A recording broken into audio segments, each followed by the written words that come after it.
Hey, what's going on, everybody?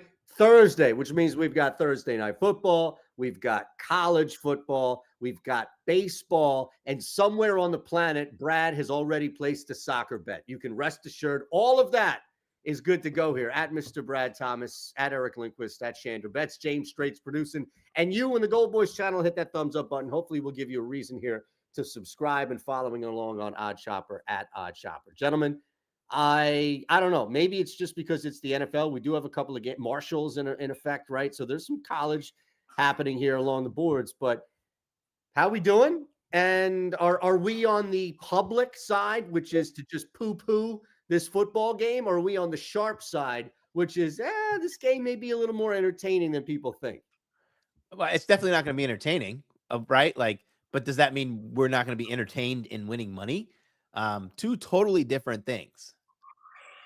Correct. No, Eric, same thing. I'm most entertained by trying to win money. That is the thing that at this point in time, I mean, you could put like Pee-wee football out there. I'd try to find an edge. I really would. I'm not beneath betting on the Little League World Series from time to time on some sketchy books. We've done that. Oh, that has certainly happened. When we had the great South Dakota arm coming in for my Rapid City, South Dakota team, we had to back him every opportunity we could. That was offshore, obviously, but we are very much here for any and all football games, even these horrible varieties where, 37 and a half total. We're going to be in a lot of pain, almost as much pain as my throat right now. My God. Well, that's what I was going to bring up is that here's what we can do, Brad. And Eric kind of has to abstain from this because I don't think it's fair that this is like Tom Brady, right? Getting away with doing everything as a commentator while still running a team or betting maybe even on the Raiders. But what would you say would be a fair total for sneezes and coughs, assuming that we go to 3:30 Eastern? I think we could jam 3 picks each in and, make that happen at 3:30 Eastern. That's 24 minutes from mark. What do you think? Sneezes probably come a little less, right, frequent. I'd say sneezes maybe 3.5, 2.5. What do you think? 2.5 probably. Okay. 3.5. I'm probably taking the under. I think so. I think you're right. Yeah, now, because I can sniffle my whole way through it. That's the thing. If I don't sniffle, probably be set at like 8.5, 9. But maybe the sniffles add up, right? Or there's something that comes through. Yeah. Coughs, and I'm not going to say each like that's not 3. That's saying 1. Like the starting and stopping of a coughing fit. 6.5. Yeah, 6.5 is good. Okay. I was at the doctor 2 days ago. I definitely have the flu. I have some really bad stuff going on right now, so I'll be okay though. I'll be okay. I can get through it. Again, 30 minutes. I can. You want the under 3.5 sneezes for sure. I can get through that one. Okay.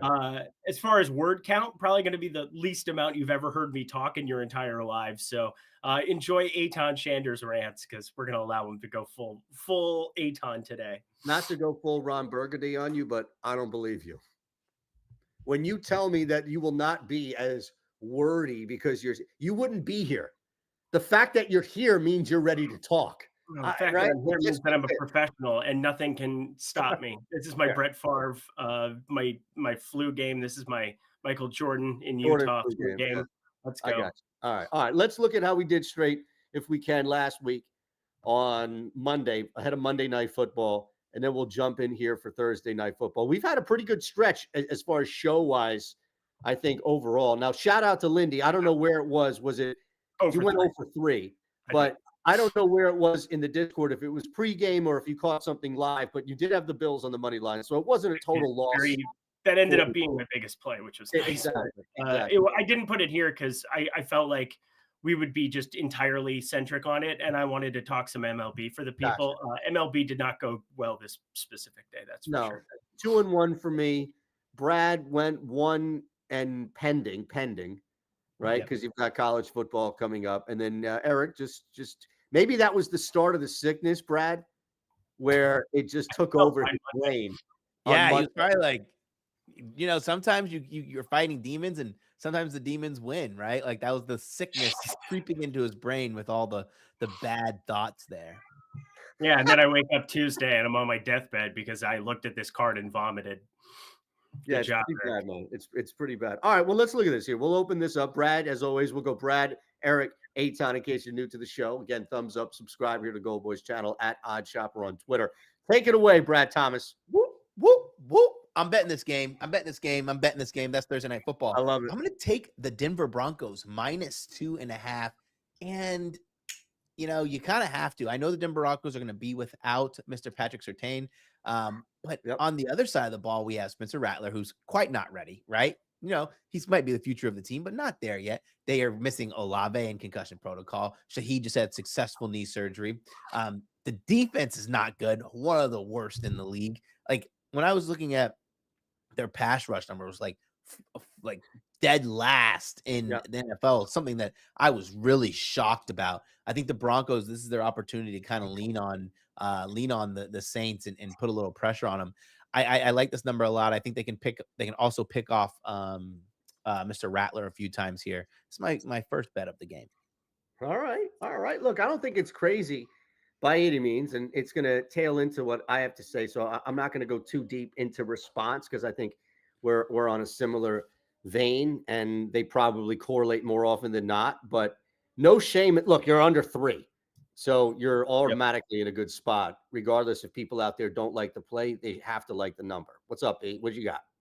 Yeah, so I do think if I had to bet this, I would be taking the Denver 2.5 side. I'm seeing 3 some spots. Just be smart with your money. If you only have access to 3s, please don't bet it. 2.5 is definitely the number you want, the number that you really need here in this spot. But the reason I didn't is that my favorite play from the entire game, I thought this would end up being a square play, but it seems like people want to take the unders because they look at last 1, last 2, kind of that whole rant I was going on before this show. But Alvin Kamara, I think when you talk about what the median outcome is for him, I kind of want to avoid double tapping here this with the 2.5 on the Denver side, but people are looking at receptions. His reception yards have been bet up. And I know that that'll be something Brad talks about. I think the entire portfolio of Alvin Kamara makes a lot of sense here today, but I want to specifically highlight the rushing numbers. I mean, we're talking a low number relative to what his opportunity has been earlier here in the season. It is available over on Underdog Pick'em sites now at 66.5. And this is just starting to get way too low. And I thought it was too low at 68.5, where it was sitting at yesterday. I ended up getting a little bit in on that. I think that this is one of those spots where even without Surtain out there, I think the one underrated part of Patrick Surtain is how good of a cornerback he is at helping out with the run too. I mean, any replacement quarterback you have on him in terms of his run coverage grade is just a drastic decrease relative to this too. And Levi Wallace has been very serviceable in coverage. He's going to be the guy who's going to be up on means, and this is probably why I'm going to stay away from means props when it's all said and done. But Alvin Kamara, 66.5 rushing yards. I just see them being able to move the ball against Denver on the ground because there's not a great amount of run stoppers that exist there. A lot of their strengths are in that secondary, even without Surtain. And Surtain being able to help out with the run stopping has been something that was important to this schematically all year long. I see 20-plus touches potential, and that for me is just going to make Kamara play every single time. We had Stochastic have him at 86. I mean, this is a drastic disparity between rushing yards. So I would have to ask you something real quick, Brad, and Eric's response. If this were your first time watching the show and you heard Eric preface with, "This is the least amount that you will ever hear me talk," and you heard that well thought out, planned out, plus CV explanation, this is a great play at over 66.5 rushing yards. And I'm surprised it hasn't moved since you gave it to even straight right now. Like, what do you think this closes at? 70? What would your react? Like, my reaction would be like, holy shit, what are these two guys here for? Yeah. I love I honestly think that the thing that I think is keeping this afloat is that everybody recognizes that the New Orleans Saints is going to have a tough time on the offensive side of the ball. And the last 2 games, they've been in extremely negative game scripts, and people, the public like to take overs on things that just happened, that just hit. And I honestly think that that's part of what's keeping this afloat and getting it bet down. And I'm going to end up on so much of this. It's crazy. So go Kamara.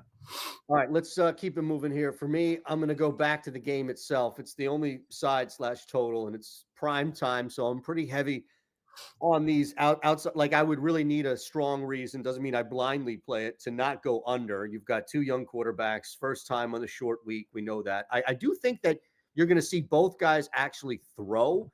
and you'll probably see the ball move through the 20s, but just with mistakes, short weeks, penalties, things that get tougher in the red zone, the fact that you're down to now second and third string guys, that's where I think it really does matter in the red zone, not necessarily just moving the ball. So I'm going under 37.5. 37 is out there, of course, right? Depending on your book, but 37.5 should still be out there.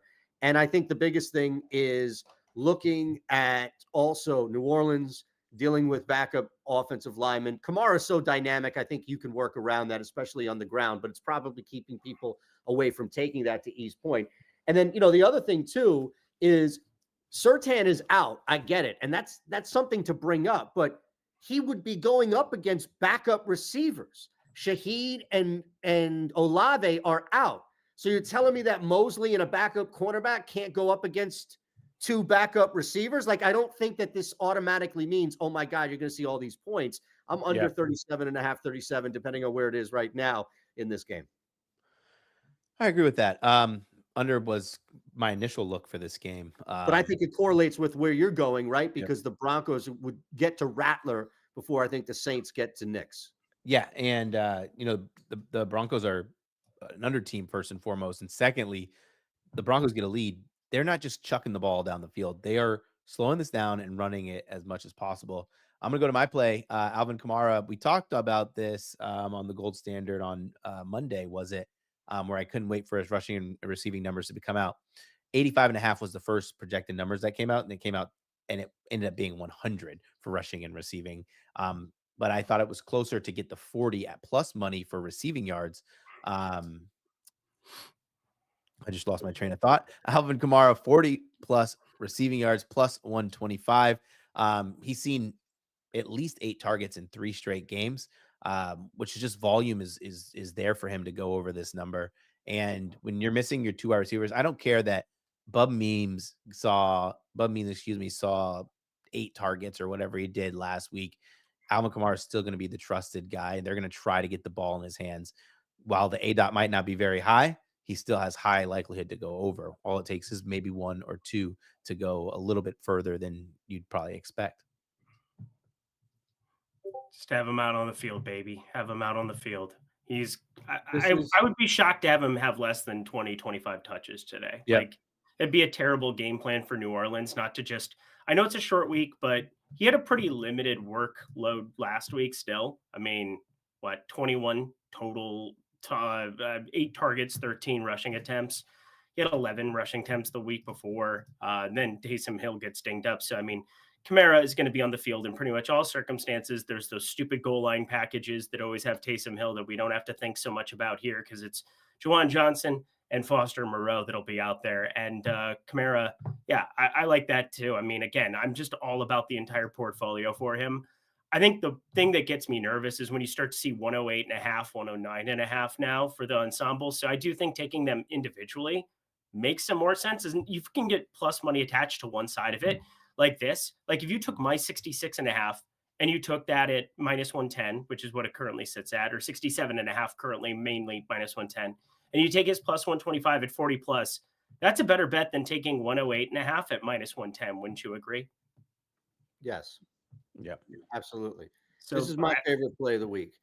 Yeah, I gave this out right away with the under 37 right there. We got it at plus 140. And I actually had to do this short for OddsShopper that went out Tuesday morning. So I think that's when I made that, and then the under. I love it, Brad. I mean, you laid it out. This is fantastic. And again, at plus 140, it's down to 125. It's still a great number. And this is probably closing at what? You think even money? Maybe, do you think it flips through? Oh, yeah. Yeah, I think it's already down to like plus 110, right? Like plus 1. Oh, it's already down to plus 110? It's amazing. Yeah. Amazing. You're going to see 115 after I sent it. So the CLV, if you could only pay your bills with that, is going to be through the roof for both of us, brother. I can't wait. This is a good time to say that if you want to jump on this number early, you could make sure you just check out the GoldBoys YouTube channel, because I did give this out. I believe it was last night. Look at that on the GoldBoys YouTube channel. So look at that. Look at that. All right, Eric, you're up. Let's talk tight end. Denver, Lucas Kroll. He's the guy who stepped in last 2 seasons. He was out there from Pittsburgh, second year in the NFL. He's been a preseason darling at times, specifically last year, a little bit less so this year with Bo Nix in the preseason. But short ADOT, they're still going to throw the ball quite a bit because, I mean, you look at Javonte Williams rushing props, you look at, Esteem. They've got some other guys. It's basically a three-headed monster there, but you would put those all together. They're still under 100 yards there. I look at the passing numbers for Bo Nix, despite short ADOT. I mean, we're looking 18 and a half completions being the number across the industry there. And you project that out for a guy in Lucas Krull who just went all of a sudden, he was on the field for 30 passing snaps last week, 30 passing downs out of his 34. He is not out there to run block. He's out there to go catch and run routes, which is kind of fascinating. But you look at some of the PFF charting for it, and, he was known more as a run blocker, but I think he's going to be, he's out there to be a pass catcher. That's what we've seen more in the preseason. It's kind of changed the script on his build for the NFL. As long as you see Greg Dulcich inactive again for a third straight week, and you see Lucas Krull on the field, 8.5 yards, 9.5 yards, 10.5 yards, I think all of that is very, very live. I'm also going to bet his over 1.5 receptions, closer to plus 152. I think Lucas Krull is going to be involved. He's gotten 2 targets, 2 catches in his first 2. And I see that snap share staying right around the same. This shows you what kind of football game we are about to embark on. Yeah. Oh, yeah. Just Krull me. I mean, I'm looking this guy up. Yep. There you go. Pittsburgh, right? Forgot he transferred to Pitt. Yeah, forgot he transferred to Pitt. Shawnee, Kansas's finest. Lucas Krull. This guy's probably going to be, I guarantee you, bet him anytime. I guarantee you that he's going to have a target. Like, he probably drops. I will not. The end zone. I will not be betting his anytime. But that's my point. Don't bet him anytime. But if you did, there would be some unnecessary sweat just to troll you where he's like not open, but the ball's thrown his way in the corner of the end zone and he just like drops it or, whatever. Like he'd have, I guarantee you, he's going to have some stupid red zone chance. All right. Let me round this out here for us. Second play for me on the third rack, and I boosted this right away. And I get it, man. Like there's going to be somebody here, right? Sorry, I'm on. It's my wife's birthday today, so I'm on daddy duty. Hey, happy birthday, wife! Thank you. I was going to say happy birthday to probably the like least sane person because of you I could possibly imagine. She deserves it. She deserves a day off. There's got to be some sort of psychological study as to why somebody would sit and put up with my shit, let alone help bring in 2 children. She spent her birthday, it was great. She got to go to a parent teacher conference. She's sick. She had to deal with me on some unnecessary call with a back and forth on a complaint that we've had with our market. It was great. It was great. Like that's how you should spend a random Thursday, right? So anyway, point being is I'm going back. I don't know who your top 3 bubs are. Like, who would your top 3 bubs be? Is bub means a top 3 bub? When I think of bub, isn't that what Wolverine used to say in the comic before he shredded somebody? Bub is short for Bubba. I get it, but we can't go Bubba because Bubba's too easy. But not many, there are plenty of Bubbas and they weren't known for Bub. I'm taking me. Trip by far number 1. Who? No, it can't be Bubba. It has to be Bub, is my point. Bubba's too easy. But I'm going Bub. Maybe it's too easy here to get an anytime touchdown, but I boosted him with that at plus 510. So just north of 5-1 for a guy who's going to take advantage, like we've seen, of a couple of other guys, right? Vele on the other side. Like, they're going to be people that are stepping in because of the absence. And I think, again, as much as you can look at this as an overall underplay, I don't think it's going to be 9-3 at the end of it, or I don't think so. And it was a blowout, I understand, against the Bucks, but there was a connection with Spencer Rattler, and I think you can at least build on that. Who cares? Like, I'm not asking target share. I'm sorry? 20% target share. That's not right. Like, that's not bad. Again, blowout or not, that's and I think that is something you can build on, especially on a short week, Brad, to where there's a sense of comfort that you may trust and lean back on. I'm going to take a shot here. The smarter play is probably going over receiving yards or maybe working something with receptions, but I think we have a legit shot and boosted at north of 5-1. Sign me up. Heck yeah. Let it go. Whoa. Let it go. So I mean, I do think there's something to it. Again, I'm not going to play Bub means props, but I do think there's something to getting better than plus 500 on the guy that I think him and Rather, I mean, it's reported that they spent a lot of time together in the offseason, that they've been taking a lot of reps together, second team, like that they've been behind him. So I think that there's definitely something to having that rapport there. But obviously, it's a very difficult secondary with, all of the different pieces. Wallace, who, is serviceable as a corner there. And then, of course, Brandon Jones, roaming the secondary, roaming the desert out there. Even without Pat Surtain out there, I think it'll be just fine for Denver to stop the passing attack here. All right, Brad, run it back. My last play is not in the NFL. It's not a soccer play. And you're right. I want to answer your question. I absolutely did bet a soccer play, and it's fantastic how it happened because I had a show this morning. I wanted to take Regas, so that's RFS this morning, and literally I get out of my show. I misread the alert, right? I thought the alert said 30 minutes until the show. It said 15 minutes. So 14 minutes have passed, and I look and I go, shoot, line's just locked. I'm not about to give out a bet that starts in 30 seconds. I went on my little jank book, played it. They went up 1-0, and I'm like pissed. I'm like, man, I could have given this out. I stopped watching the game. Gets to the 70th minute. They concede a goal, concede it again, lose. So I saved the people a bunch of money by getting my time wrong and getting out of my show late. So right. That's just how it goes sometimes in the world of soccer, Unbelievable, man. So everything ended okay? I lost money, but no one else did. That's all that matters. Well, okay, so the bet lost. I missed that part. The bet lost in the most obnoxious way. They were chilling all game. Yeah. But no one bet it but me because I couldn't give it out once it already started. Oh, I understand. Look, that's admirable. That's why people are in your Gamblers Guild Discord, right? Which you can find details, of course. So let's look at this. Oh, so what was the play? I didn't give out a play yet. I just wanted to tell you that it's. Oh, right. Yeah, sorry. Yeah, yeah, got it. Cool. Anyways, I'm going to the college football world and taking going to Georgia at Texas. First, I want to talk about this game real quick.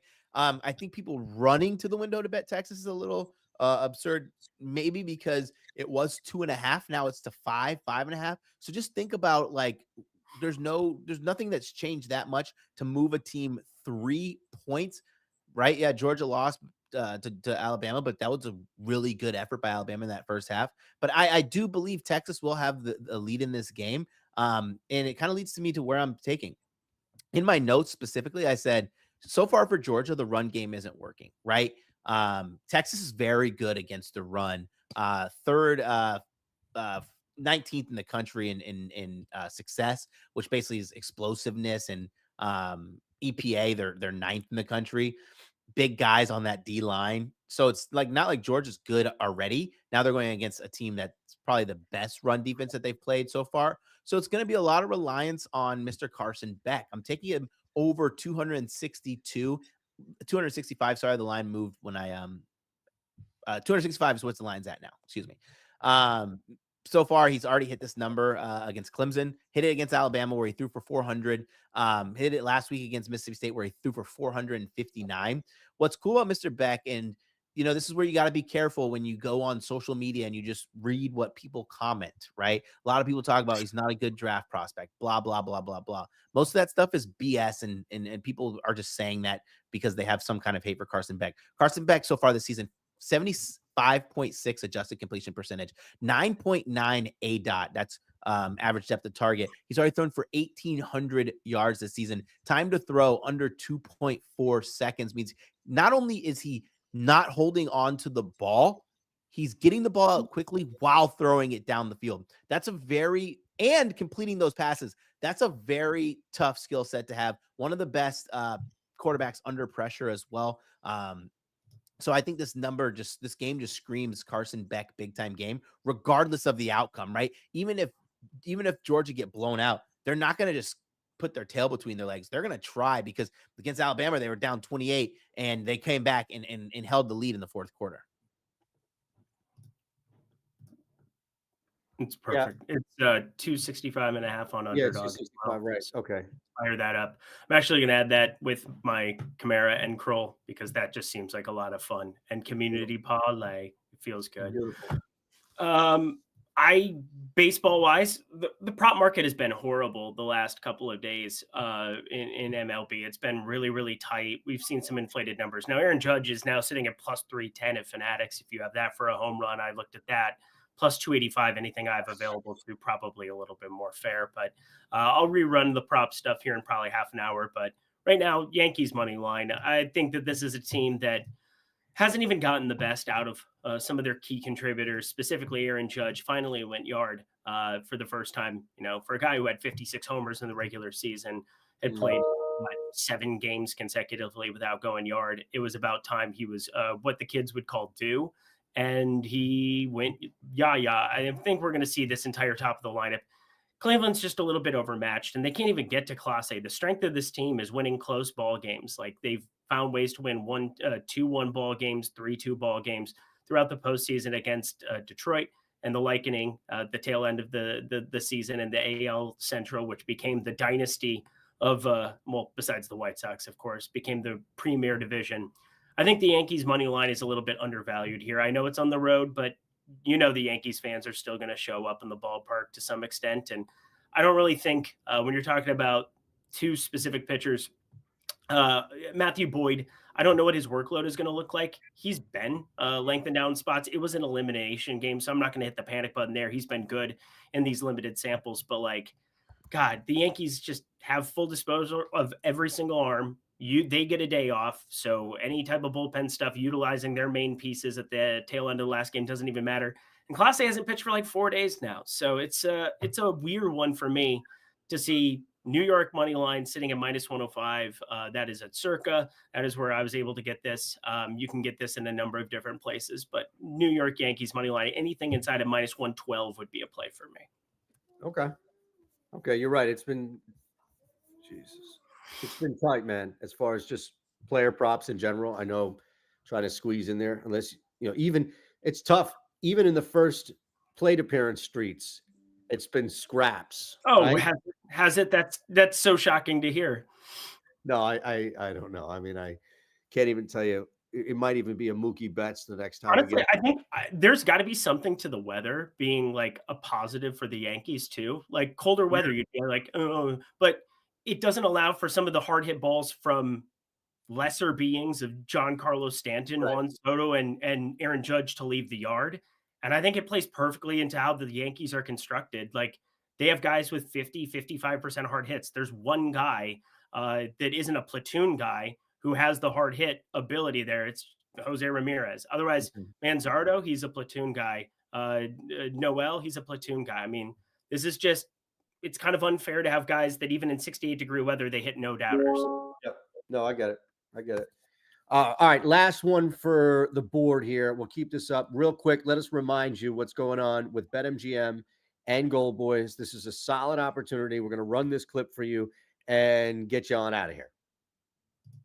The GoldBoys are one of the largest, most well-known sports betting discords around the world. We'll show you how easy it is to get a free month at goldboys.com and sign up at BetMGM just for using code GoldBoys. Sign up at BetMGM, use code GoldBoys, deposit at least $10 and get your first bet back up to $1,500. Once you play through, you'll get an email from BetMGM with your code to use for that free month at goldboys.com. Some exclusions may apply. 21 or older, gambling problem, call 1-800-GAMBLER. Again, sign up at BetMGM using code GoldBoys, deposit at least $10. It's running thin for me, thinner than my hairline, brother. It's bad right now. You can borrow some of mine. Yeah, I would love that. I absolutely would love that, man. Both you guys have significantly better hair than me, and if I had the loser of a coin toss would still have better hair than me. So I'll take whatever I can get. And on the way out, I'll leave you with this. Third play for me is going to be the Jets first. I'm taking a risk, right? Based on the fact that Russell Wilson has practiced first team reps in the middle of the season. Am I right to take away from that? That's what we've heard. That's what we've seen, right? Like it hasn't been Justin Fields. It's been Russell Wilson taking first team reps. Why would they do that to Justin Fields and then still start him? It makes no sense. Like you are actually doing yourself a massive disservice. I still think Fields should start regardless, but it leans heavy towards Russell Wilson starting or at least trending that way, right? I'm taking a risk here and I'm taking the Jets first half. It was a bad division loss to the Bills, tough one. I think you can look at this as just a bounce back. In general, you saw Aaron Rodgers have his best performance. Clearly, the offense looks different. And on top of that, as much as we like to target backup quarterbacks coming in when shit is going completely wrong, this is like the complete opposite. You can't tell me that there are guys in the locker room, right, that are thinking like, really? Russell Wilson now after what we're doing? And this is a seasoned team of veterans. This is not just a bunch of young kids who don't know any better. I think there's an opportunity here. If Russell Wilson starts, you're getting an angle on the Jets first half just to win it. Tie, no bet. Russell Wilson is not going to fix the offensive line. The offensive line's been a problem. That's been the weak part of the entire Steelers He's football not going to team. catch the footballs either. He's not going to catch the football. And he's not going to – I mean, that play is just incredible that Justin Fields made where the right tackle just got completely – just didn't even try to block. And Crosby, they switched him over to the left side. He was going going to destroy Justin Fields' life. And he saw it out of the corner of his eye, and he took off for like a 15-yard run. And I was like, man, you can't start Russell Wilson if that is your offensive line. That's what I'm most worried about is I just don't know how they protect him. And I know George Pickens wants the switch. That's the secret underground side of things is that, Pickens just wants to get targeted and he can be that guy. Well, yeah, he can be, but he can also watch Justin Fields actually functionally move the football. Yeah, I don't think that George Pickens speaks for the locker room. Would be interesting. You already saw Deshaun Watson's burner get exposed. Vernon Pritchard up in the house. Guy was just like, did you see that? Did you guys see that? Twitter is my favorite thing. Oh, man. All right. Eric, did you see that? Yeah, I saw it. Okay. So, Brad, real quick on the way out, there was a quote tweet of the Amari Cooper trade announcement. I don't remember what. It was a very big, reputable account that quoted that put out the tweet that Cooper was traded. And then this was from an egg account named Vernon Pritchard, where it was like, that's what your ass gets for dropping dimes and some shit. It was just like so obvious that it was Deshaun Watson, right? Like burner account. And everybody was flooding the mentions like, okay, Watson, like GIFs and memes of Watson. It was classic. It was great. Amazing. It's amazing. Yep. All right, we're out of here. At Brad Thomas, Mr. Brad Thomas, at Eric Lindquist, at Shanderbets. Thanks to James Strait producing. Thumbs up, subscribe on GoldBoys. Follow at OddsShopper on Twitter, at OS Tales 2, and we'll see you on Monday.